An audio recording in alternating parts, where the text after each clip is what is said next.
arrests, 1 military base, an intelligence leak worth $2.1 billion in compromised operations. At 6:17 in the morning, FBI counterintelligence agents and ICE Homeland Security investigations moved simultaneously on 3 locations inside Fort Liberty, North Carolina. What had been a 19-month investigation into anomalous communications patterns originating from inside one of the largest military installations in the United States ended with tactical teams breaching a signals analysis office, a residential housing unit, and a storage facility on the southern perimeter of the base. Inside those 3 locations, agents recovered 14 individuals, 11 encrypted communication devices operating on frequencies not assigned to any U.S.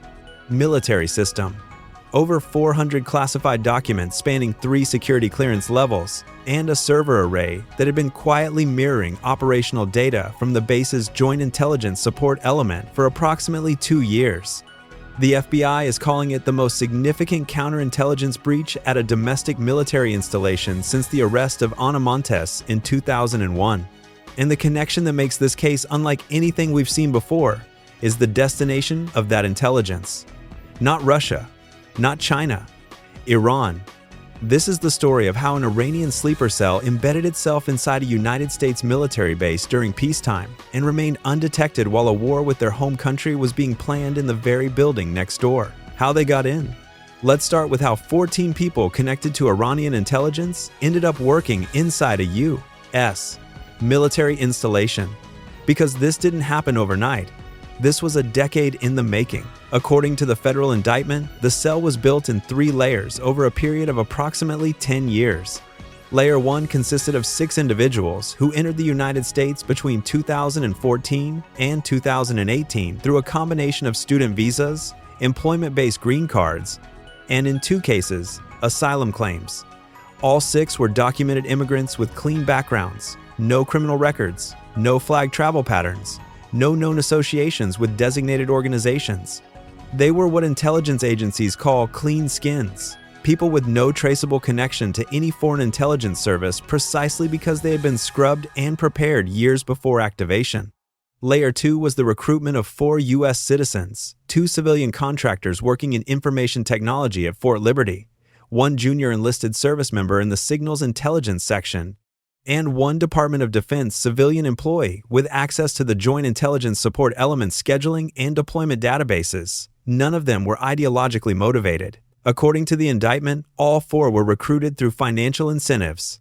The payments were structured through a network of shell companies registered in Dubai, routed through correspondent banking relationships in Turkey, and delivered as consulting fees to LLCs registered in Delaware and Wyoming. The total payments identified by the FBI over 5 years amounted to approximately $8.3 million. Layer 3 was the technical infrastructure. 2 individuals worked exclusively on maintaining the communications and data exfiltration systems. They never accessed classified information themselves. Their job was to build and maintain the pipe through which the intelligence flowed. 14 people, 10 years of preparation, and a system designed to survive exactly the kind of scrutiny that wartime conditions would bring. What they were stealing. Now let's talk about what moved through that pipe, because it wasn't random information, it was surgical. The server array recovered from the storage facility had been mirroring data from the Joint Intelligence Support element since approximately 2024. The GIS is the nerve center for intelligence analysis at Fort Liberty. It processes and distributes intelligence products that inform operational planning for units deploying to the Middle East, Africa, and Central Asia. The FBI identified 4 categories of compromised information. Category 1, deployment schedules and force composition data for units rotating through Central Command's area of responsibility. This includes troop numbers, equipment manifests, arrival dates, and staging locations. In practical terms, Iran knew which units were coming, how many people they had, what equipment they were bringing, and when they would arrive. Category 2, signals intelligence collection priorities. This is a list of what the U.S. intelligence community considers its highest priority targets for electronic surveillance in a given region. Knowing what the U.S. is listening for allows the adversary to change their communication patterns specifically to avoid detection. Category 3, vulnerability assessments of U.S. installations in the Gulf region. These are classified reports that identify the weaknesses of every American military facility in the Middle East. structural vulnerabilities, gaps in air defense coverage, evacuation procedures, response time estimates. Category 4, encryption key distribution schedules. Not the keys themselves, but the schedules for when encryption systems are rotated and which units receive new keys on which dates. This information allows a sophisticated adversary to time their collection efforts to exploit the transition windows between old and new encryption systems. The FBI estimates that the total intelligence value of the compromised data, measured in terms of the operational advantage it provided to Iran and the cost of mitigating the damage, exceeds $2.1 billion. And here is the detail that every counterintelligence professional in Washington is focused on right now. The vulnerability assessments that were compromised included the exact report that identified the defensive gaps at the Port of Shuaiba in Kuwait, the same port where 6 American service members were killed by an Iranian drone strike on March 1st. The FBI has not publicly confirmed a direct connection, but the investigation into whether the intelligence leaked through this cell contributed to the targeting of Shuaiba is active and ongoing. How they communicated. The communication system is what impressed and alarmed the FBI's technical team the most, because it was designed specifically to defeat the NSA's domestic collection capabilities. The cell did not use the internet. They did not use cell phones for operational communication. They did not use any system that touches the commercial telecommunications infrastructure that the NSA monitors. Instead, they built a closed mesh network using modified software-defined radios operating in the industrial, scientific, and medical frequency bands. The ISM bands. These are the same frequencies used by baby monitors, garage door openers, and industrial sensors. They are legal to use, heavily congested with legitimate traffic, and virtually impossible to isolate through bulk collection. The radios were disguised as commercial weather monitoring equipment and mounted on 3 locations that formed a triangular network covering the base. Each device transmitted in encrypted bursts of less than 300 milliseconds at irregular intervals. The signal was indistinguishable from normal ISM band noise to any monitoring system that wasn't specifically looking for it. Data exfiltration from the base to Iran was accomplished through a separate system. The cell used steganography, the practice of hiding data inside ordinary-looking files, to embed encrypted intelligence inside image files that were uploaded to a commercial cloud photo-sharing service. The images looked like normal vacation photos. Each one contained approximately 200 kilobytes of compressed, encrypted data, invisible to anyone who wasn't running the extraction algorithm. From the cloud service, the data was downloaded by a relay node operating out of a residential address in Istanbul, Turkey. From there, it was transmitted to a facility in Tehran that the FBI believes is operated by Unit 8200 of the IRGC's intelligence organization. The FBI says the system was transmitting an average of 4 intelligence packages per week for approximately 2 years. That is over 400 separate deliveries of classified information. How they were caught. The investigation began in August of 2024, when an NSA analyst reviewing anomalous radio frequency emissions near military installations flagged a pattern of brief, encrypted transmissions in the ISM band emanating from the Fort Liberty area.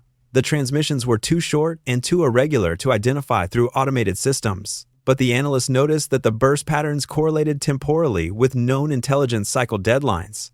The transmissions spiked 48 to 72 hours before weekly intelligence product distribution dates. That correlation was too precise to be coincidental. The FBI's counterintelligence division opened a formal investigation in October 2024. For 19 months, they mapped the network without disrupting it. They identified the radio locations through direction-finding equipment. They identified the cloud exfiltration method through cooperation with the service provider. And they identified the 14 members of the cell through a combination of financial forensics, travel pattern analysis, and physical surveillance. The decision to arrest was accelerated by the outbreak of hostilities with Iran on February 28th. With an active war underway, every hour that the cell remained operational was an hour that real-time intelligence about U.S. force posture was potentially flowing to Tehran. The tactical teams moved at 6:17 a.m. on March 8th. All 14 individuals were taken into custody within 11 minutes. No shots were fired. No subjects resisted. The arrests. Let's break down who was arrested. 6 foreign nationals with Iranian connections, all charged with conspiracy to commit espionage, acting as agents of a foreign government, and violations of the Espionage Act. Each faces a mandatory minimum of life in federal prison. 4 U.S. citizens, 2 civilian IT contractors, 1 enlisted service member, and 1 DoD civilian employee, all charged with espionage, conspiracy, and computer fraud.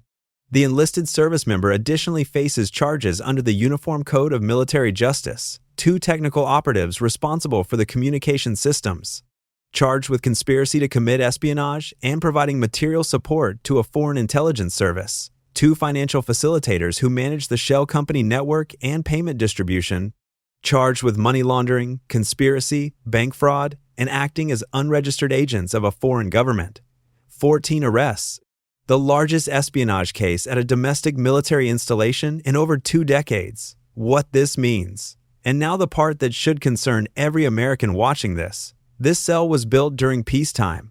It was designed to be invisible during the exact period when the United States was planning a military operation against Iran, and it was feeding information to Tehran at the precise moment that information had maximum operational value. The vulnerability assessments that were compromised covered every U.S. installation in the Gulf region. Every base that has been attacked by Iranian missiles and drones in the past 10 days was on that list. The FBI is now conducting a comprehensive review of every Iranian strike against U.S. forces to determine whether the targeting was informed by intelligence obtained through this cell. If the connection is confirmed, this case goes from the largest counterintelligence breach at a military base to something much more significant. It becomes a case where espionage directly contributed to the deaths of American service members in a combat zone. The Department of Defense has announced a full review of counterintelligence screening procedures at all installations with access to CENTCOM operational data. Encryption key schedules across the theater have been emergency rotated, and the intelligence products that were compromised are being assessed for damage across every command in the region. Meanwhile, the 14 defendants are being held without bail at an undisclosed federal facility. Their identities have not been released pending notification of affected units and operations.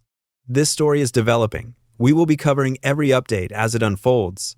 Here is what we know right now. For approximately 2 years, an Iranian intelligence cell operated inside one of America's most important military installations. They stole deployment schedules, vulnerability assessments, encryption data, and intelligence priorities. They transmitted that information to Tehran using a system specifically designed to be invisible.